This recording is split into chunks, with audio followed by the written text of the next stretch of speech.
everyone. So what you're looking at is, that's not a missile, that's not a bullet. So that's actually a microphone and an amplifier. And that is one of the earliest equipment used to record the echolocating pads of the Philippines.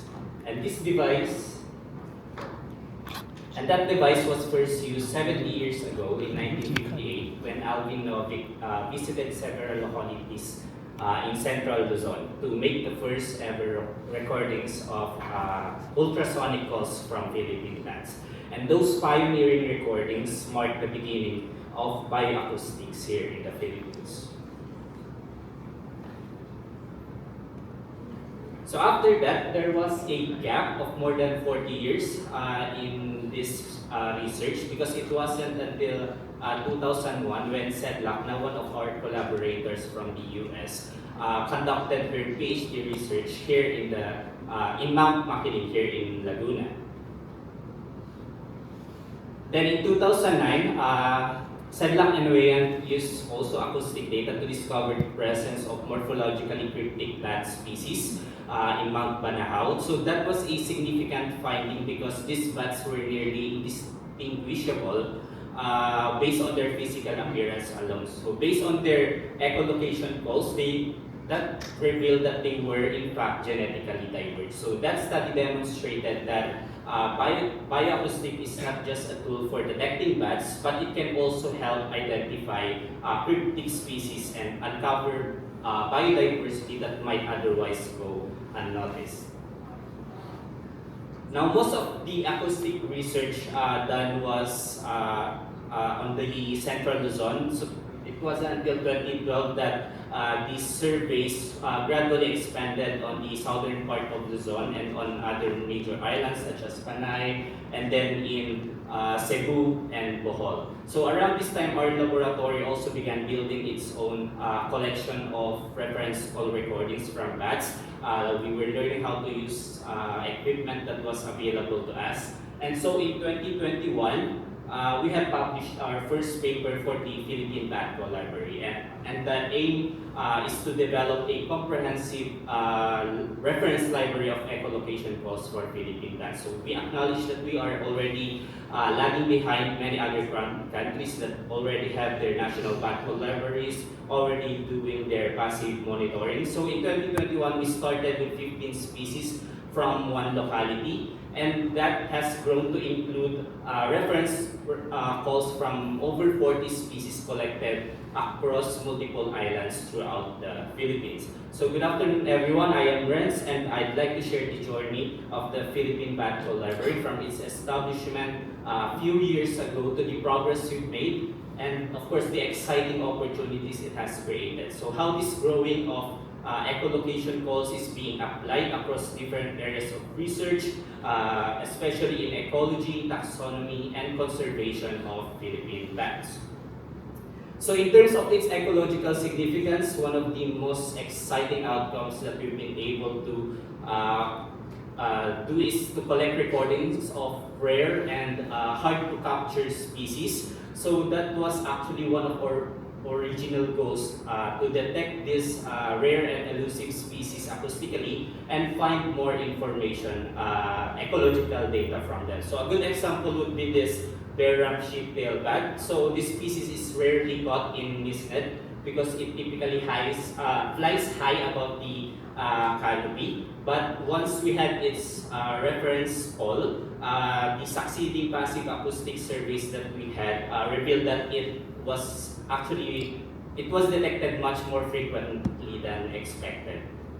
The expansion of the library also allowed passive surveys to determine spatial and temporal patterns of bat activity across diverse landscapes for extended time periods. So here's a paper published by our lab where we monitored cave emergence of bats. So we were able to identify which species emerged first, which came out later in the evening. So we'll also look at how environmental factors, temperature, light levels, how this influence their emergence pattern. So that gives us a better understanding of their behavior and ecology. We have also used passive monitoring around geothermal plants, mining areas to assess how these types of disturbances affect bat activity. So does bat activity recover over time in these restored habitats? So these kinds of questions, this long-term acoustic surveys gives us a practical way to evaluate not just habitat quality, but also the effectiveness of restoration efforts. So since we were able to collect recordings from multiple islands, we were able to capture this intra and interspecific variations in echolocation costs, which has very important implications in taxonomy and also in detecting potential novel and cryptic species. So let me show you just a few examples of these variations. So this is a leaf-nosed bat. So notice the difference in call frequency between Luzon and Mindanao populations. This one is one of the more problematic species because even within the same island, same locality, even within the same cave, we were able to observe presence of multiple morphs, at least 2 morphs that call at very distinct frequencies. This one is a representative for the Vespertilionids, so see the very significant difference in their call frequency between islands. So of the 40 species that we have call recordings, about 15 of those we have seen to vary geographically. This one is in collaboration with UPLB. So when we were monitoring this one cave in Leyte Island, we noticed that one of the species being detected was calling about 100 kilohertz, which will immediately caught our attention because even the smallest horseshoe bat that we have in the Philippines were only calling at about 80-85 kilohertz. So using hard props, we were able to capture it, and out came this very, very tiny bat that looked quite different from the horseshoe bats that we were familiar with. So yeah, bioacoustics has become a really useful tool for discovering potential new species.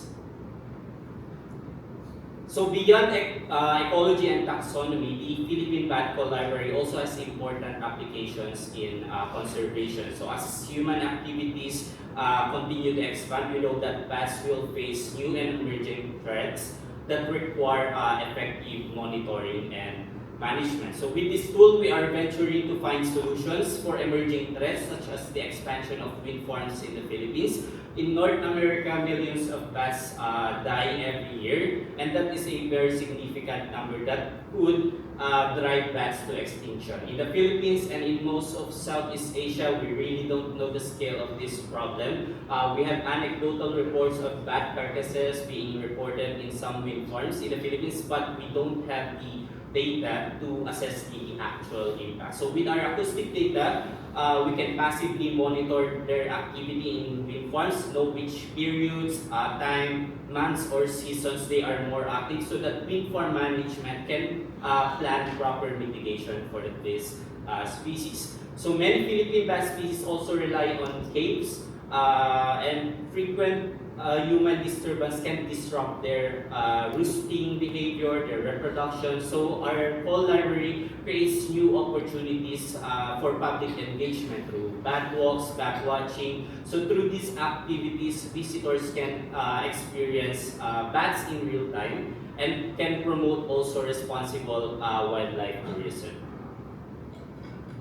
So what's next for the Philippine Bat Call Library? It has grown considerably, but there is still much to accomplish.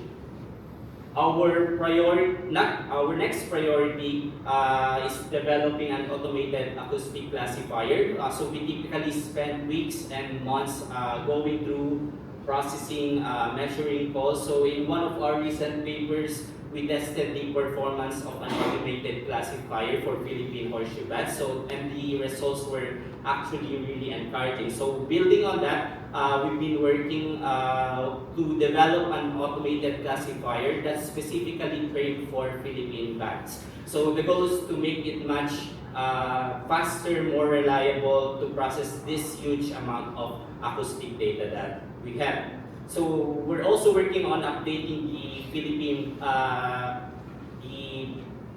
the the field guide for the Philippine bass, so to include species-specific echolocation call description. So the current key that we are using dates back to 1991, and we think it's already high time for an update. So by incorporating this new data, we hope to produce a more comprehensive resource that can be used by future researchers. So 5 years since the Philippine Bat Call Library started, and we have done this much, but again, there really is a mountain of work needed to be done. So there is still a large gap in the islands and the acoustic data lacking. We need this to assess the extent of variation in the echolocation calls of Philippine bass species. Are these cases of variation we are observing, or are there species that we have not discovered yet? So we also need to test and improve these automatic identification tools to ease analysis and work. We need to address immediate threats. So moving forward, this really becomes more of a collaborative effort. So we need more partners across the country to help fill in the gaps and push this work further. Thank you.